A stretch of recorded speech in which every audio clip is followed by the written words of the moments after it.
Welcome to this digital workshop on the what, why, and how of burnout. My name is Hebbert, and I am the Principal Consultant and CEO of SelfWare Consulting, and I'm excited to share with you today some of the things that I most wish I had known before I graduated from college and entered the workplace. My audience is tech, but the principles in this lecture apply to absolutely anyone, and I think everyone, honestly, should know about these things. I will start by sharing a little bit of my story. I'm not going to go into a lot of detail in this video or this workshop, but some of it is definitely relevant. I used to be a software engineer. I did an internship, and then another internship, and then another internship, and then I worked full-time for about 3 years. When I started working full-time, after about a year, I noticed that I was starting to have a hard time focusing and I was getting really tired, and I had no idea what was going wrong. In my head, I thought maybe I'm just getting depressed, which in part was true, but I was not sure what was causing that. And I think I got blood work done in order to see if there was something wrong. And there was something wrong, but it was not something that would come up with a basic test. After the first year, things just continued to get worse over time. And eventually,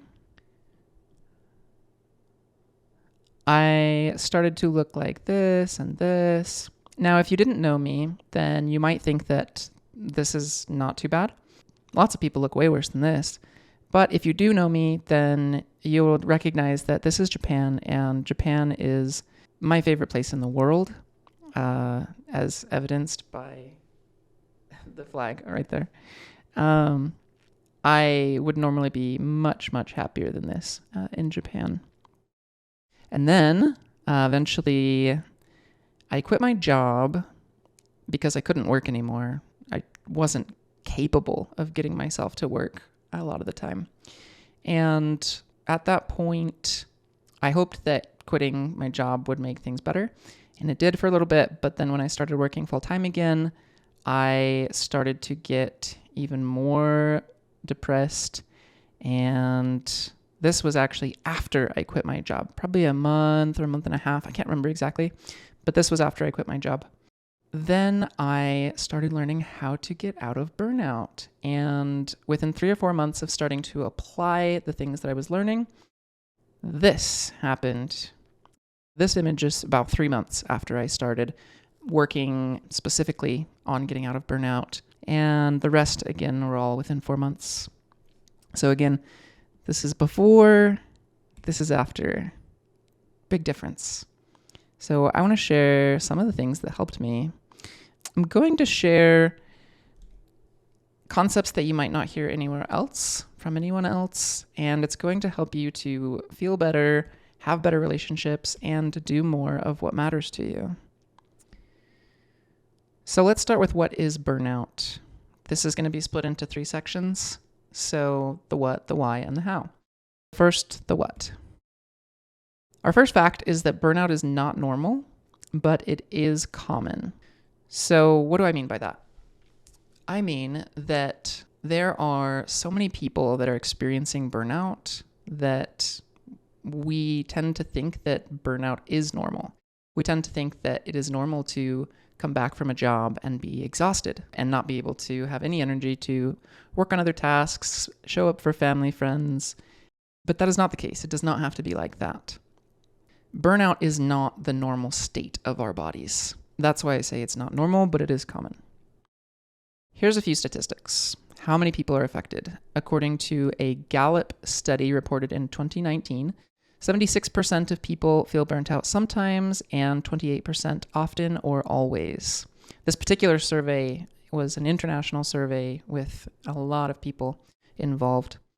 And then according to a report from the Society of Human Resource Management, burnout is about 44% of employees, or 44% of employees are experiencing burnout. According to Asana's 2022 Anatomy of Work Index, 84% of Gen Z experienced burnout compared to 63% of all workers. So it seems like it's just getting worse and worse if you look at the years. And I'm not surprised by that with all the different things that happened with the pandemic in 2020.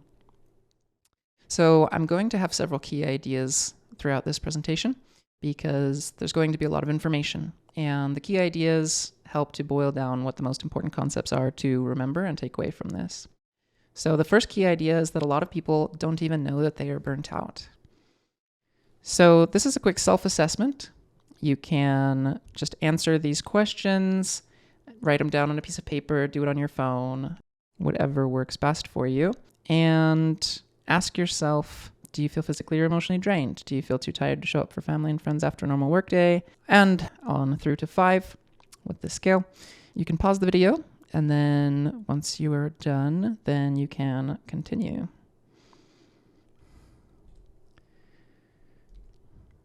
If you scored a 12 or a higher, then there's a good chance you could be experiencing burnout. Now, this is actually not an official burnout assessment. This is a combination of an official burnout assessment that was developed in Denmark and some of the symptoms that are outlined by the World Health Organization for burnout. Because there is no official number, this is no guarantee of whether you have burnout or not, but if you scored 12 or higher, there's a decent chance.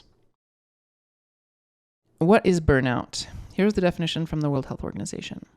Burnout is defined in the International Classification for Diseases 11 as follows. Burnout is a syndrome conceptualized as resulting from chronic workplace stress that has not been successfully managed. It is characterized by 3 dimensions: feelings of energy depletion or exhaustion, increased mental distance from one's job, or feelings of negativism or cynicism related to one's job, and reduced professional efficacy. So here's another key idea. Burnout is caused not only by overwork, but also by stress. If you look at their definition, they don't even mention work. All they mention is chronic workplace stress that has not been successfully managed. I have a similar definition for myself. Basically, the only real difference, some things I think I make a little more clear, but the only real difference is that I believe that it is not something that only happens in the workplace. If your body is capable of getting into a burnout state by doing work in the workplace, then it's also capable of doing it at home or anywhere else. So long-lasting symptoms, physical, mental, or both, caused by excessive work and stress that have not been successfully managed over an extended period of time.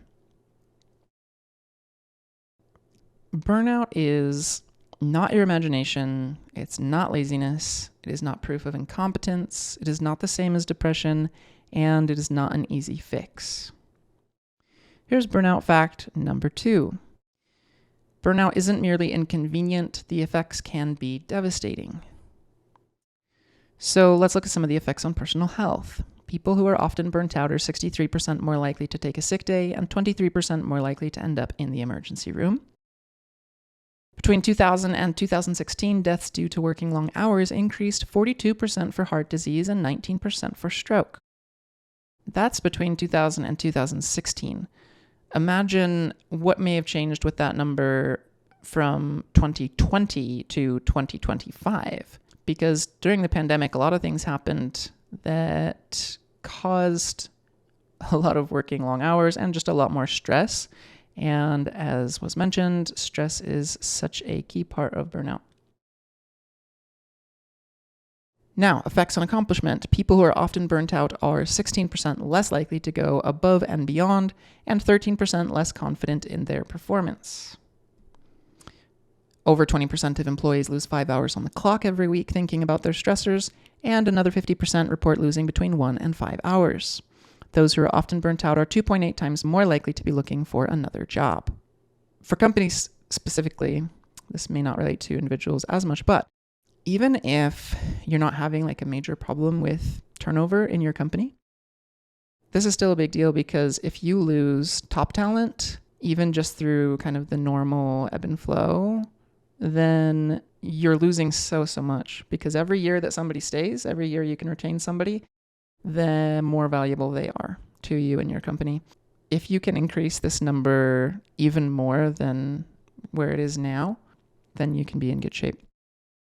This, I think, is one of the things a lot of people do not understand, and that is that some symptoms of burnout may be long-lasting or even permanent. So what do I mean by that? Let's think about or look at some of the effects of burnout, or hear about. I'm just going to tell them to you. A lot of it actually relates to the chronic stress that we mentioned. One thing that can happen is when you are in a state of chronic stress, your amygdala is very active. So your amygdala is the part of the brain that responds for fight or flight. So when you feel anxious, that's going to be triggered by your amygdala. So if you're experiencing chronic stress, because the amygdala is being activated so much, it actually causes changes in the amygdala that can cause stronger reactions. Think of it almost like a muscle, right? You use the muscle a lot and it gets stronger. Well, you use the amygdala a lot and it gets stronger too, so that stressful situations might actually cause you more stress because you've been using it so much. And too much cortisol, which is released when you experience a lot of stress and fight or flight, too much cortisol can actually damage your thyroid and result in long-term feelings of exhaustion. So that is, on the scientific side, one more part potentially of how some people may experience burnout. Stress can cause inflammation, which in the long term can have a variety of negative effects on your health. And feelings of exhaustion and depression can also create a reliance on caffeine or other stimulants in order to just get through the day or to feel decent. This could include using your cell phone, caffeine, drugs, anything that gives you a lot of dopamine. And the reliance over time can actually reduce your brain's sensitivity to dopamine. So those dopamine receptors will change, and it will make it so that you need more stimulus in order to feel the same way. And to my knowledge, this can be reversed, but it's still going to take some time. From what I've read, it can take over a year in some cases to reverse that. This is just a few things. There's a lot more, but I just want to really bring home that point that burnout is really serious and the effects can be long-term. That is related to burnout fact number 3, which is that burnout is a long-term state of being that is on a spectrum from mild to severe. I like this analogy. When you're hungry, you can eat food and feel better within just a few minutes. But if you're starving, it's taken a negative toll on your body and you can't recover in a few minutes. It may take months or even a year or more to recover fully from starvation. Similar thing with burnout. If you're tired and stressed, sometimes you can just take a nap and feel better. However, if you are burnt out, that comes from being tired and stressed for a long time, just like starvation comes from being hungry for a long time. And then you end up with something that is more long-term. Here's an example spectrum of what burnout might look like for someone. You might have kind of your baseline health, and then if you're like me, then at some point you start feeling tired and you're surprised by it. Maybe you're tired after doing something that did not used to exhaust you before. Motivation or focus may decline, you start feeling exhausted every day, and eventually you're just binging Netflix and getting sick a lot and feeling really bad about life. So now let's look at why burnout is so common. This is the why. Quick disclaimer here. I'm going to be talking about things that are more in our control. If it's something that is like long working hours that are demanded of you or negative work environment that is causing you to be burnt out, that is a separate issue. I'm going to talk about the things you have control over. The first reason is false expectations. Oftentimes we'll work really, really hard for a week and then we'll say, yes, I did it. I can do it. And I could do it again. And so we repeat this. Unfortunately, the reality is that a week was fine, but once you start doing that for months on end, eventually it takes its toll and you start not being able to do the things that you were able to do. And then you cry because what else are you going to do? So even if your lifestyle feels fine after a month, it might burn you out after a year. I think this is a really important concept that a lot of people don't think about or don't want to admit. So here's another key idea, and that is that taking a day or even a week off is only a temporary solution. And the reason for that is we like to think we can experience instant recovery. We take a week off work and we do nothing and maybe read our favorite book and chill on the beach, and then we're free. Unfortunately, that's not how it works. Burnout is more of an uphill climb because when you're burnt out, it's harder to do the things that will actually help you to get out of burnout because you don't have a lot of energy. In a week, maybe you might go from a 6 to a 5, maybe, or from a 4 to a 3, but you're not going to be able to go all the way back out when it may have taken you months or a year to get there in the first place. Why is burnout so common? Reason number 2, burnout is contagious, sort of. Those who sometimes burn out, 75%, as we mentioned before, and 25%, a little more than that, are often or always burnt out. That means that less than 25% of people are experiencing this blissful burnout-free life. And my guess is that it's actually a lot smaller than that because those statistics were from 2019, which was before 2020, and a lot of things have changed since then.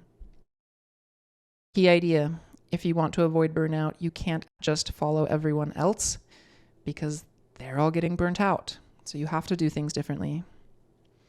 Why is burnout so common? Reason number 3, we will actually get to later in this presentation because we don't know enough yet to truly understand that part. Now we're on to the how. How to beat burnout without pressing pause. We're going to do this with energy management. Imagine that you have a battery within yourself, and when you do activities, it runs down that battery.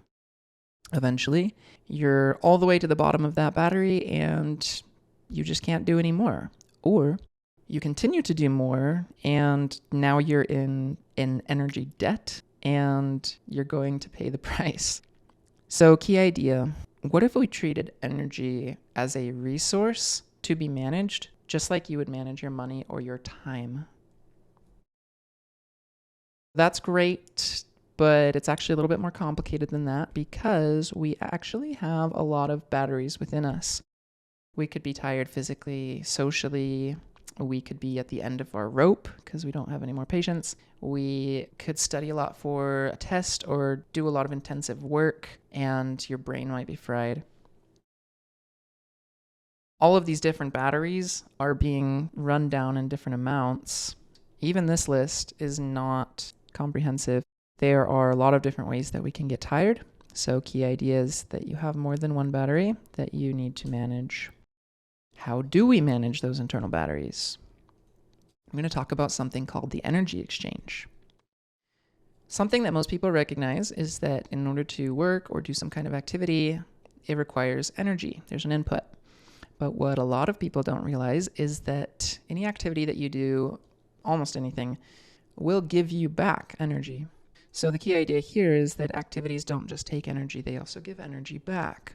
I'm going to call the energy that is required the effort, and the energy we get back the recharge. And the recharge minus the effort equals the change in energy that you will experience after doing the activity. So let's look at an example because I want to demonstrate or make clear what I mean by recharge. So in this example, it's cleaning. I like to use numbers, even though obviously 20 units of energy is very ambiguous. Using numbers helps us to think about things more concretely. Even if our numbers aren't exact, we all have some idea of, oh, this activity took this much energy and that activity took twice as much energy. So to some degree, these numbers actually can be quite useful. In this example, we're going to say that by cleaning your house for an hour, you're going to use 20 energy and you're going to get 6 back. And in this case, the exchange is a negative 14. So we would call this a draining activity. But why the 6? Why any recharge at all? This is because when you are finished cleaning, you will get a dopamine burst from accomplishing a task. And you also will probably enjoy being in a cleaner house. There are several different reasons why this actually could energize you, in addition to being something that takes energy. Let's look at another example, volleyball. In this case, it's going to take 5 energy because you're running around, you're using your legs, your arms. It requires some mental energy too. You got to think about where the ball's going and where you want it to go. That takes energy. In this case, we're going to say we're getting 27 energy back from this. Not everyone likes volleyball that much. However, volleyball with friends does have a lot of potential advantages. One thing is that it is a group activity. And when we do group activities, that can generate oxytocin or release oxytocin, which can help us to feel calm and safe. We also might get some endorphins from the exercise that we're doing. We also might just enjoy competition. We might just enjoy being with other people. We might like to improve our skills. And so if you see some of your skills have improved, then that might be an extra burst of joy. And so in this case, we're going to say that there's a net positive 22 energy. So we would call this an energizing activity. I want to look at an example of 1 day's worth of energy. If you look at this, I have several tasks laid out. Some of these tasks are positive and some, like work here, are negative. The goal here would be that if we were to add up all of these numbers, we can show the sum here. If all of these numbers were added together, the sum would be 20, negative 20. That's not good. Our goal is net positive energy for all the activities that we do in a day. And that is because if our energy is a net negative, that means we're gradually burning ourselves out over time because we're using more energy than we have. It's like using more money than you have. You get into debt, and then you have to pay that debt back later. You may have heard the term sleep debt. That's just one kind of energy. What can we do with this knowledge of the energy exchange and the give and take? We can use subtraction. This is the first strategy, and this is something that most people do understand. That is that if you're really busy and you don't have enough energy, then you can just remove activities from your life. In this case, we have volunteer service, volleyball, Netflix, extra study. Here's the energy exchange. And volunteer service and extra study, in many cases, would be a good thing. But in this case, I'm actually going to suggest that we remove those activities. And the reason for this is that they are good, but if we are getting burnt out, then it may impede us from fulfilling other responsibilities that are actually more important to us, like being there for friends and family or succeeding in our jobs. So if we were to go back here to the volunteer service and delete that, and then also go to the extra study and delete that, then we can see that already we're just at -7 there, which is great. Another strategy for helping us to get out of burnout without pressing pause is to decrease the effort required for activities and increase the recharge that we get from those activities.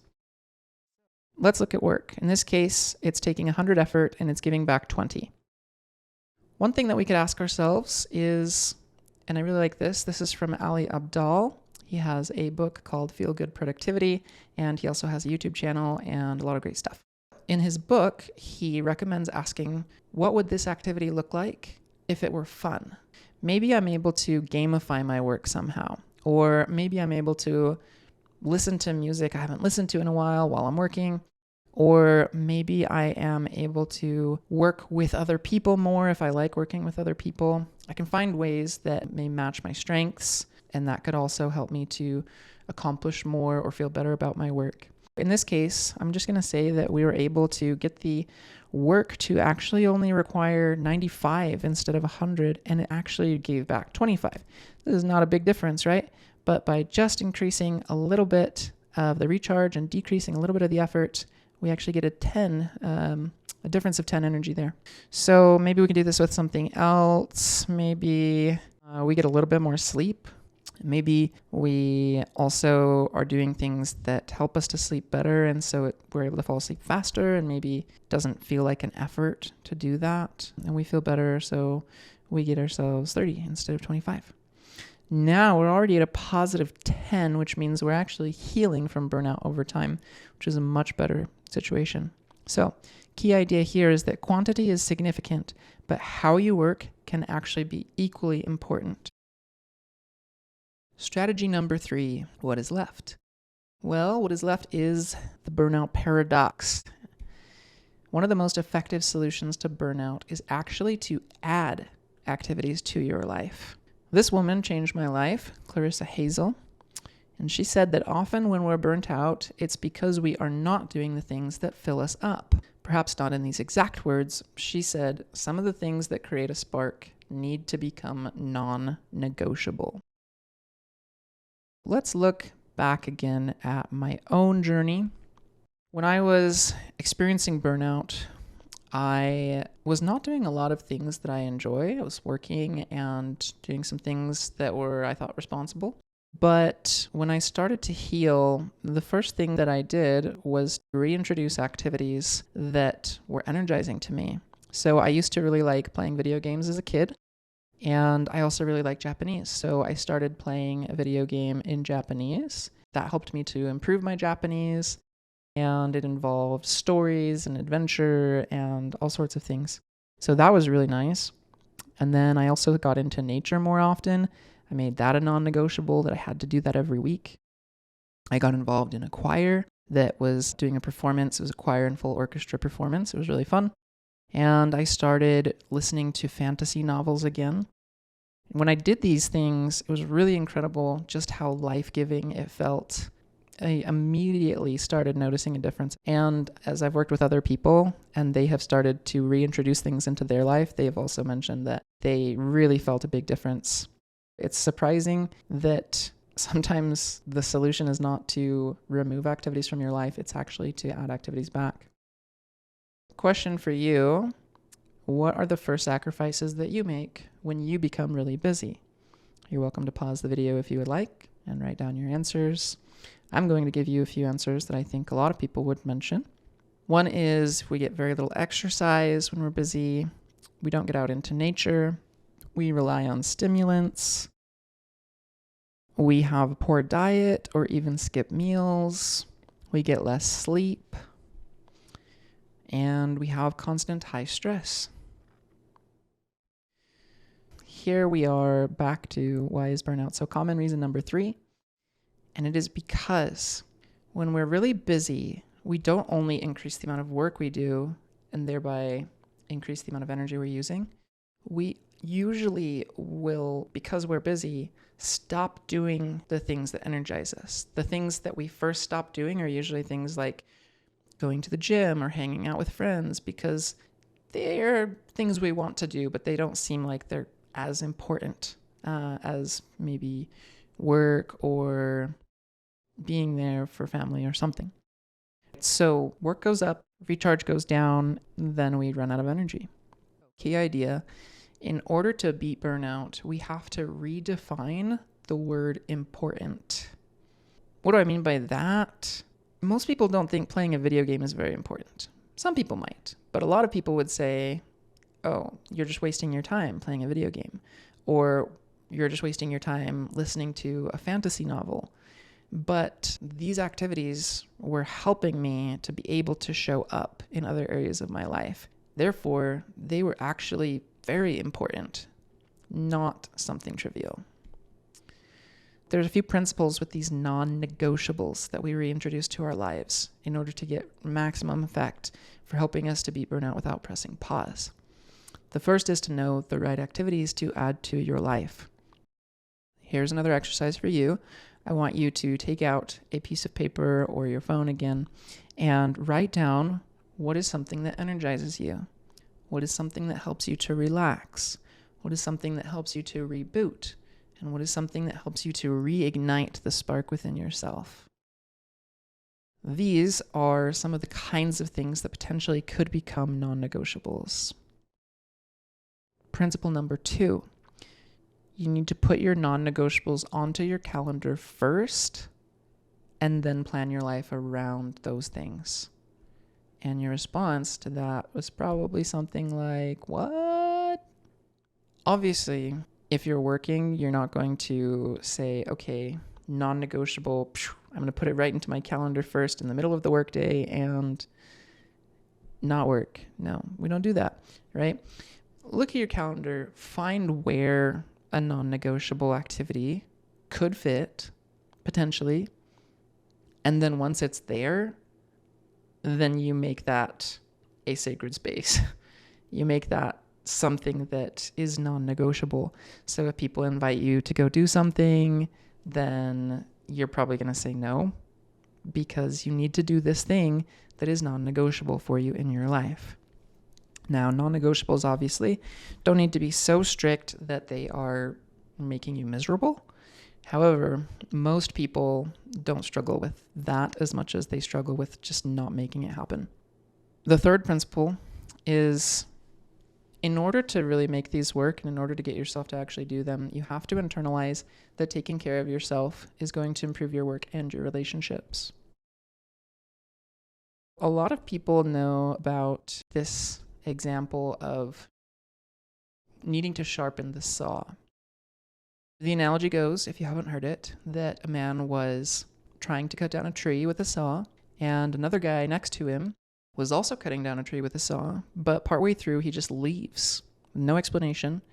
Leaves, then comes back and starts cutting the tree again. And the first guy is like, where'd this guy go? I mean, he's probably lazy or slacking or something. Like, I'm here working my butt off, just trying to cut this tree down. And the reason the other guy left is because he went to sharpen his saw, and he actually finishes cutting down his tree faster. Oftentimes we really would just say we don't have time to sharpen the saw because we have to cut down the tree. But if we actually sharpen the saw, in many cases we'll be able to cut down the tree faster. But a lot of times we don't even consider the saw. Even if we know that it's there, we feel like our will is greater than the tree, and we don't have to sharpen the saw to cut it down. Just through sheer effort and power of will, we're just going to laser that tree to the ground. The truth is, a lot of us are actually afraid to sharpen the saw. Because what does that say about us? If you suddenly leave some of your important tasks like cleaning your house or doing some kind of project like your taxes or something, you just leave and start playing a video game, or you leave and start playing the piano, then some people might think you're just being irresponsible, right? And you don't want to look bad to them, and you also don't want to look bad to yourself, because we want to feel like we're doing good, and we want to feel like we don't have to take breaks. We're strong, and we also want to think that we are going to prioritize what is most important, and we're not going to do something that is trivial when there's something important to be done. We worry about how others will judge us, and we judge ourselves. When you are sharpening the saw in order to cut down the tree more effectively, what is it that you really care about here? Do you care more about the saw, or do you care more about the tree? So once again, I say taking care of yourself will improve your work and your relationships. And this is the idea that I want to end with, because most of us, if not all of us, don't want to get out of burnout solely to get out of burnout. We have things that we want to accomplish and do in our lives, and burnout is keeping us from those things. We might want to be able to show up for friends and family after work, or we might want to just do a better job at work, or maybe we have other dreams that require us to be able to have energy and to show up after work. We might not be able to work at all, and in that case, we got to do something. Take care of yourself so that those things can happen. That is why we get out of burnout. I would love to hear your biggest takeaways. You can leave your thoughts in the comments below, or you could also send me an email. I would be happy to hear from you, and I would definitely read your email. My email is nate@selfwareconsulting.com. In this digital workshop, we talked briefly about subtraction, addition, and optimization, ways that we can use the energy exchange to our advantage. But normally, I would do an entire workshop on each of those individual ideas. I have 4 other things we didn't even mention in this workshop that also would have an entire workshop dedicated to them. And the reason I'm showing you this is because a lot of people think that all they can do in order to get out of burnout is to just do less, to press pause, essentially. But what I'm saying is that there's hope, because there are a lot of things that you can do in order to get out of burnout. There are things like learning how to organize and plan around energy, and learning how to manage energy in real time. For example, when some kind of activity takes more energy than you thought it would, and suddenly you're totally burnt out and it's still just the middle of the day. Or bringing your life into sync with your unique needs, capacities, and values, which has a huge impact on burnout in several different ways. And increasing your resilience and capacity for work.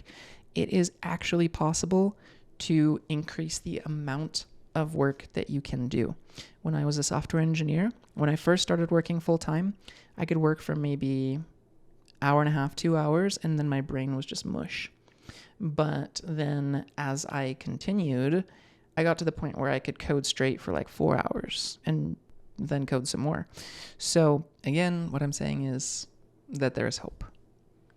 I appreciate you taking the time to watch this. And if there's one thing that you could do in return, it would be to allow me to help you more. And one way is that you can join my newsletter, and I will send you some tips and news about upcoming events, different things that can help you to beat burnout without pressing pause. You can get that newsletter at selfwareconsulting.com. Thank you.